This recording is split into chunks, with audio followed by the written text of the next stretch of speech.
Selamat berjumpa kembali di channel Jago Bermatematika. Pada kesempatan kali ini saya akan mengulas kembali seleksi beasiswa LPDP yang baru saja dibuka kemarin belum lama. LPDP 2022 tahap 2. Kalau kemarin tahap 1 mungkin teman-teman ada yang gagal entah di administrasi ataupun di seleksi bakat skolastik. Mungkin ada yang masih tertarik untuk mendaftar di tahap 2. Ataupun buat teman-teman yang baru dengar apa itu LPDP, mungkin bisa disimak video singkat ini. Jadi kapan sih LPDP itu dibuka dan bagaimana saja prosesnya? Nah, kemudian ini juga salah satu pertanyaan yang sering ditanyakan. Sebaiknya itu daftar kampus atau daftar LPDP dulu? Lalu karena ini pandemi sudah mulai membaik, mulai ada yang bertanya-tanya, seleksinya online apa offline lagi? Oke, pertama saya akan sedikit jelaskan untuk kenapa kita harus mendaftar LPDP 2022. Tentunya ini buat teman-teman yang mungkin saja baru mendengar dari senior atau dari informasi dimanapun, tetapi belum mengenal secara komprehensif apa itu LPDP. Nah, sebenarnya seperti kebanyakan beasiswa, nah LPDP ini juga memberikan pendanaan untuk biaya kuliah dan pendanaan untuk dana penunjang kuliah. Tetapi apa sih istimewanya dari beasiswa ini? Di sini bisa diperhatikan bahwa LPDP itu merupakan beasiswa fully funded. Jadi ada dua kategori beasiswa, mungkin teman-teman sudah cukup akrab, yaitu partially funded dan fully funded. Kalau yang partially berarti sebagian saja, mungkin disubsidi 50%, 75%, atau mungkin hanya disubsidi biaya kuliahnya saja, itu yang parsial. Tetapi untuk yang fully funded itu artinya bahwa semua biaya kuliah termasuk dana penunjang kuliah seperti uang saku bulanan, uang buku dan lain sebagainya, nanti semuanya ditanggung oleh beasiswa, ya seperti yang diberikan oleh LPDP. Buat teman-teman yang penasaran apa saja yang ditanggung oleh LPDP, sebenarnya saya sudah membuatkan videonya, tetapi nanti saya akan coba buatkan videonya lagi yang terbaru sesuai yang LPDP 2022. Kemudian yang kedua, bahwa beasiswa ini tanpa batasan kuota. Kalau teman-teman menyimak beasiswa-beasiswa yang dari luar negeri seperti beasiswa AAS dan lain sebagainya, itu ada batasan kuota, misalkan 100 atau 1000. Tetapi LPDP tidak begitu, bahwa LPDP tidak menetapkan berapapun batasan kuotanya, sehingga per tahunnya atau per periode seleksinya jumlah yang diterima itu selalu berbeda-beda. Kenapa demikian? Karena prinsip di LPDP itu berdasarkan potensi, bukan seleksi. Jadi seberapa berpotensi diri kalian masing-masing, bukan masalah seleksinya, bukan masalah daya saingnya, tetapi masalah apakah kalian cocok atau sesuai dengan kriteria yang ditetapkan oleh LPDP. Berarti dalam hal ini kalian sedang melawan dengan diri kalian sendiri, bukan melawan dengan rekan seperjuangan, begitu. Nah, ini juga yang menarik bahwa LPDP itu bisa daftar tanpa LOE. Buat teman-teman yang mungkin kurang akrab apa itu LOE, gampangnya adalah LOE ini surat pernyataan bahwa kalian sudah diterima di kampus, entah yang mau mendaftar S2 atau yang S3. Jadi artinya kalian sudah melewati tes dan sudah mendapatkan surat pernyataan diterima. Oke, selanjutnya, nah ini pertanyaan yang sering ditanyakan. Sebaiknya daftar kampus atau LPDP dulu? Kenapa pertanyaan ini muncul? Karena LPDP itu memperbolehkan pendaftarannya ber-LOE maupun tanpa LOE. Kalau saya sendiri, saya award di 2021 yang tidak menggunakan LOE. Tetapi kenapa sekarang banyak teman-teman yang menggunakan LOE?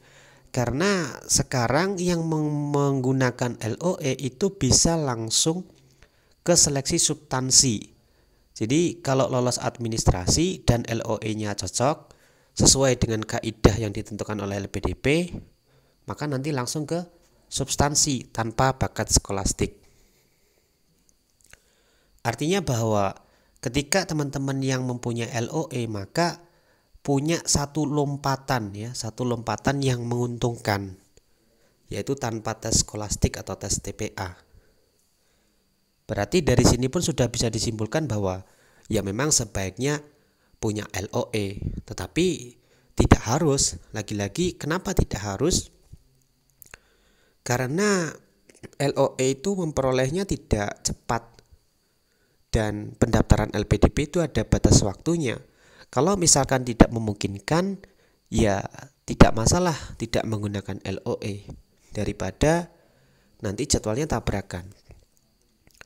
Kemudian yang perlu dicatat bahwa LOE ini harus sesuai intake-nya, yaitu paling cepat Januari 2023. Artinya bahwa ketika kalian mendaftar periode LPDP tahun ini, yaitu yang tahap 2, maka tidak boleh misalkan Desember 2022 kuliahnya, itu tidak boleh. Minimal Januari 2023. Bagaimanakah kalau sebelum itu, ketika sebelum ini intake-nya sebelum Januari 2023, maka kalian harus mengajukan surat defer.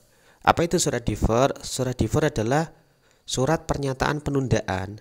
Jadi ketika kalian diterima kuliah, kalian bisa mengajukan penundaan langsung ke misalkan menghubungi bagian akademik atau bisa menghubungi kaprodinya untuk meminta surat defer. Nah, surat defernya ini wajib untuk disertakan ketika mendaftar LPDP nanti. Ini khusus untuk yang menggunakan LOE. Kalau yang tidak pakai LOE ya enggak usah. Dan yang paling penting bahwa LOE-nya harus unconditional, yang bebas syarat. Apa itu unconditional? Bahwa LOE itu ada dua jenis, yaitu conditional dan unconditional. Yang conditional berarti masih ada syarat, tetapi yang unconditional itu sudah bebas syarat. Contohnya, misalkan kalian mendaftar di satu kampus, misalkan di UNY, di kampus saya. Kalian lolos, dinyatakan diterima, tetapi skor bahasa Inggris kalian belum sesuai. Misalkan masih di bawah 400. Nanti LOE-nya tertulis bahwa Anda diterima tetapi Anda belum memenuhi skor TPA. Nah, kalau seperti itu namanya LOE conditional. Itu tidak boleh. Berarti kalau tidak boleh bagaimana? Kalau tidak boleh berarti mendaftar LPDP-nya tanpa LOE. Jangan dipaksakan, karena ketika dipaksakan nanti malah gagal di administrasi.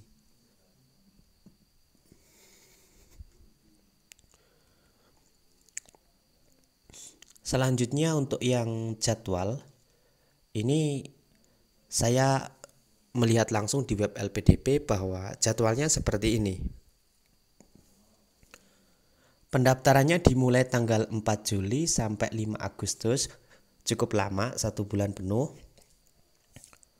Seleksi administrasinya tanggal 8 Agustus sampai 19 Agustus, sekitar 1 sampai 2 minggu.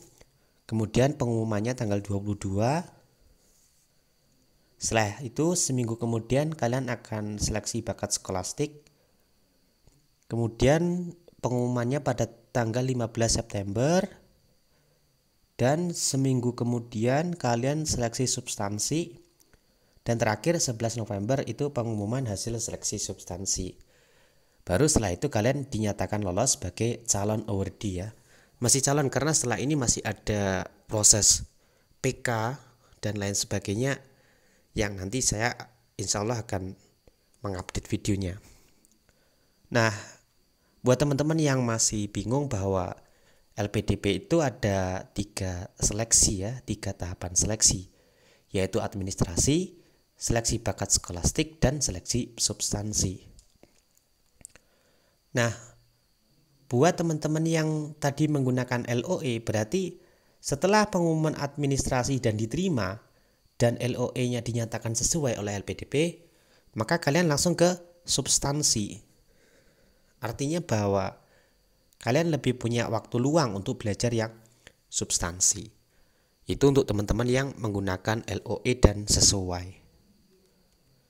Nah, selanjutnya ini yang di awal yaitu pendaftaran. Karena ini masa-masa pendaftaran, ada waktu 1 bulan. Ini saya khusus menjelaskan masalah pendaftarnya saja. Ini kira-kira roadmapnya seperti ini. Jadi yang pertama kalian registrasi akun. Semuanya kalian bisa langsung akses di webnya LPDP. Ketik saja di webnya LPDP, nanti langsung masuk di webnya. Kemudian jangan lupa mendownload panduannya. Jadi sebelum registrasi dan lain sebagainya, kalian download bookletnya secara penuh. Semua dibaca, dicermati. Jangan sampai asal mendaftar. Kalian akan melakukan registrasi akun seperti biasanya menggunakan Gmail dan password. Setelah itu nanti akan ada verifikasi akun melalui Gmail. Nah, ketika sudah dinyatakan terverifikasi, kalian akan diminta mengupdate atau memperbarui data pribadi. Ini isinya tentang data diri kalian dan data keluarga kalian. Tentunya ini bisa melibatkan kartu keluarga untuk pengisiannya. Kemudian setelah itu kalian akan mendaftar beasiswa. Maksudnya apa? Bahwa LPDP itu membuka banyak jalur. Ada yang afirmasi, ada yang umum, ada yang targeted. Nah, kalian daftar yang mana? Kalau kalian bingung daftar yang mana, download dulu bookletnya. Apa bedanya masing-masing dari 3 jalur itu? Nanti saya juga akan buatkan videonya. Selanjutnya kalian harus melengkapi borang atau melengkapi berkas-berkas pendaftaran. Di fase inilah masa di mana 1 bulan itu akan terasa sangat cepat, karena berkas-berkasnya tidak bisa disiapkan dengan hanya 1-2 hari saja. Oh ya, catatan bahwa LPDP mensyaratkan TOEFL, ITP resmi ataupun IBT ataupun IELTS sesuai dengan jalur yang kalian daftar. Itu artinya bahwa kalian sudah harus punya sertifikat TOEFL-nya. Karena ketika kalian TOEFL minimal ada 2-3 minggu untuk memproses sertifikatnya. Sehingga ketika tesnya itu baru sekarang, mungkin nanti waktunya tidak cukup. Dan nanti ada membuat esai dan lain sebagainya yang memerlukan waktu yang lama. Setelah itu ketika semuanya sudah lengkap, kalian bisa submit. Saran saya submitnya jangan buru-buru. Mungkin 2-3 hari sebelum penutupan. Tetapi juga jangan mepet-mepet. Jangan H-1, biasanya servernya down. Oke, terima kasih. Semuanya itu seperti mustahil sampai kita benar-benar meraihnya. Mungkin untuk bahasan kali ini cukup sampai di sini. Kalian dapat menuliskan di kolom komentar kira-kira informasi apa yang perlu kalian tanyakan, dan saya akan mencoba membuatkan videonya secara lebih detail di part 2. Dan saya doakan semoga kalian semuanya menjadi awardee LPDP 2022. Saya Agung Prasetyo, salam Jagobar Matematika.